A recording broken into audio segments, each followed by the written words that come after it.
A 0-0 draw. I know what you're thinking. Probably a snooze fest, right? Well, not this one. This match between Mexico and Portugal was anything but boring. It was full of tactical chess, heart-stopping near misses, and a really interesting preview of what we might see from these two giants. All right, so let's break it down. You see a scoreboard that reads 0-0, and it's easy to just write it off. But this game, this was different. It was a story about strategy, about chances that were this close to changing everything, and yeah, some serious mind games with the World Cup just around the corner. So to really get why the scoreless game was such a big deal, you gotta understand the context. I mean, the setting, the stakes, they were massive. Yeah, this was technically an international friendly, but believe me, there was nothing casual about it. This went down on March 28, 2026 at the legendary, just reopened Estadio Azteca in Mexico City. Can you imagine the pressure on Mexico to put on a show for their home fans? And that right there gets to the heart of the whole thing. It was a World Cup warm-up. So what does that really mean? It means the #1 goal for the coaches wasn't just winning, it was learning.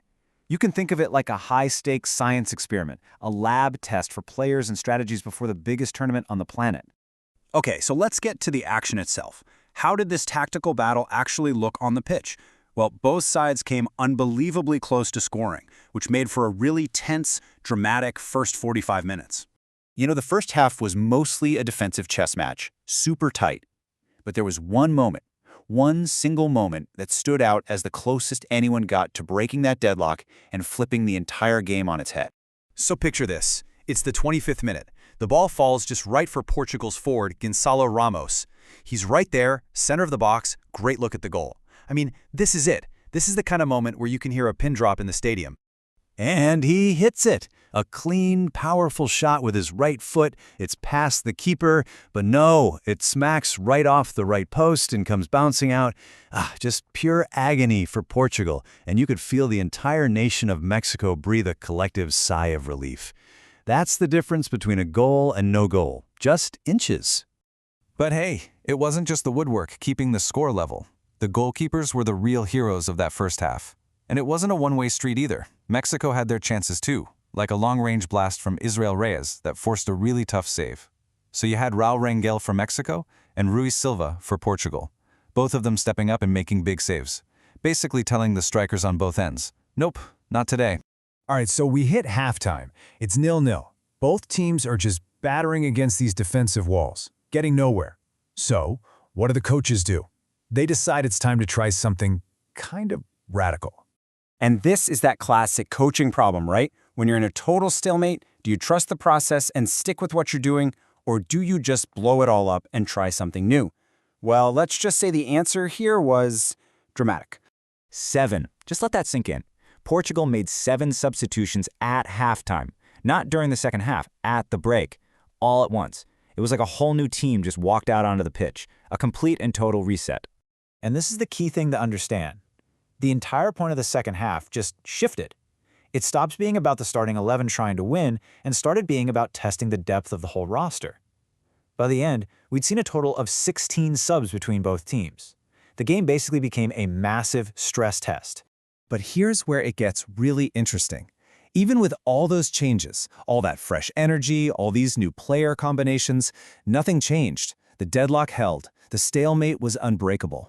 So you got to be asking why? Why no goals? You've got all this incredible attacking talent out there from both squads. How on earth does it end 0-0 after a full 90 minutes?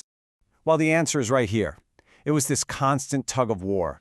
For every single moment of offensive frustration, like when Julián Quiñones had a great shot blocked from Mexico late in the game, there was an equal and opposite moment of defensive genius, like Mexico's keeper, Rangel, making a huge save on Pedro Neto in the 91st minute. It was just perfectly, frustratingly balanced. Okay, let's zoom out again and look at the big picture. What does a 0-0 draw like this actually mean for Mexico and Portugal as they're getting ready for the massive pressure of the World Cup? See, the final whistle blows, it's Mexico 0, Portugal 0. Officially, it's a draw. But like we've been saying, this was a long way from being a failure. You can bet that both coaches walked off that field feeling like they got exactly what they needed out of it. So what were the big takeaways? For Mexico, shutting out a team like Portugal at home, that is a massive confidence booster for their defense. And for Portugal, well, they got to see that their bench is deep with talent. But they also got a harsh lesson. They need to figure out how to break down a really disciplined, organized defense. It wasn't just about missing shots. It was about Mexico's D forcing them into bad shots to begin with. And really, that's the ultimate point here. In a pre-World Cup friendly, a 0-0 draw can sometimes tell you way more than a 5-0 blowout. A big, easy win can paper over the cracks, right? But a tough, gritty draw like this, it exposes everything.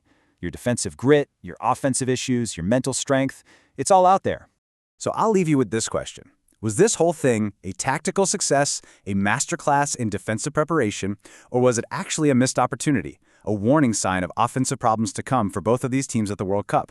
I guarantee you that's the question keeping both of these coaches up at night.